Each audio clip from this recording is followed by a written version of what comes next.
In the vast expanse of the untamed Wild West, where danger lurked behind every tumbleweed and justice was often measured in quicksilver moments.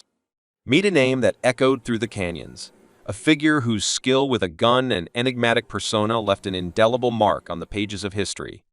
Step into a world of saloons and showdowns, where Pistol Pete carved his place as a true legend of the frontier. Join us on a journey to unravel the tales, the myths, and the truths that surround the figure known as Pistol Pete. Get ready to draw back the curtain on the life and times of Pistol Pete, where fact and fiction collide in a story as vast as the open range. Remember to hit that subscribe button and like the video if you're loving the content. Your support means the world to us. The scene is purely American. The four daredevils stood still, waiting to see what the policeman blocking their escape would do. Words are exchanged.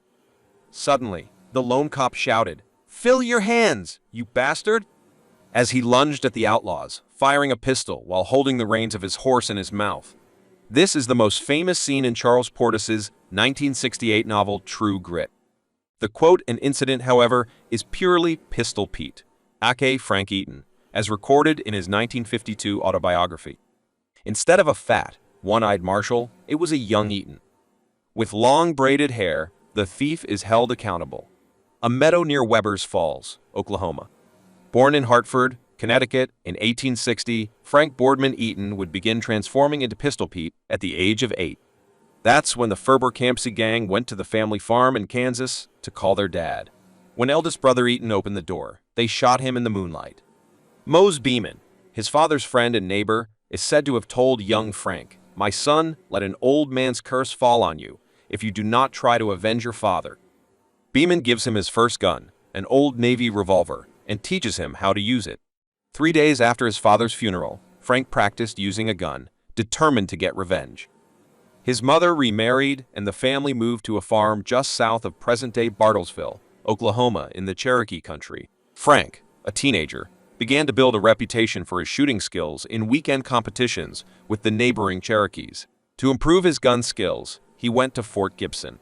Here, he overwhelmed the American soldiers in every shot, to the point that the commander nicknamed him Pistol Pete. The nickname has held up, and his fame has spread far and wide. Eaton may not have known it at the time, but his long-awaited confrontation with his father's assassins was imminent. And that will be in the Cherokee Country. The isolated Indian Territory has long been a haven for criminals from border countries. White outlaws not only hid in the sparsely populated Cherokee Country, but also captured cattle and horses. But the local lawmaker, the Cherokee Light Horseman, was reluctant to act. Since the Going Snake Massacre of 1872, all Cherokees have avoided gunfights with whites. In that incident, in the Going Snake County of the Cherokee Nation, the trial of Ezekiel Proctor, who was accused of shooting dead Polybeck, had a gunfight in the courtroom. In this bloody tragedy, 8 vice marshals of the United States along with 3 Cherokees were killed. The Cherokee government granted amnesty to the Cherokees who carried out the shootings. The incident has damaged relations with the federal government. When the Cherokees discovered that the Campseys and Ferbers were grazing cattle, they thought young Frank Eaton, Pistol Pete, might be a solution. They guide him to Ferber and Campsey's hideout, where Eaton confronts each of his father's killers. He killed Doc Ferber and a Campsey in the same gunfight. Wily Campsey escaped Eaton's wrath by heading west. Pistol Pete is only 16 years old. The Cherokee are very impressive.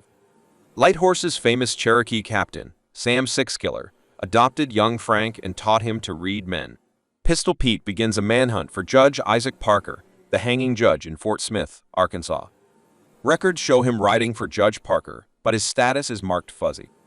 Frank likes to brag that at 17, he's the youngest U.S. deputy marshal in history. One of them is the captain.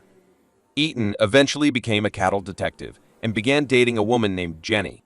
When Eaton was ordered to Texas, Jenny wore a large cross around his neck. During a shootout with bandits outside Fort Worth, the crucifix was shot, killing Eaton.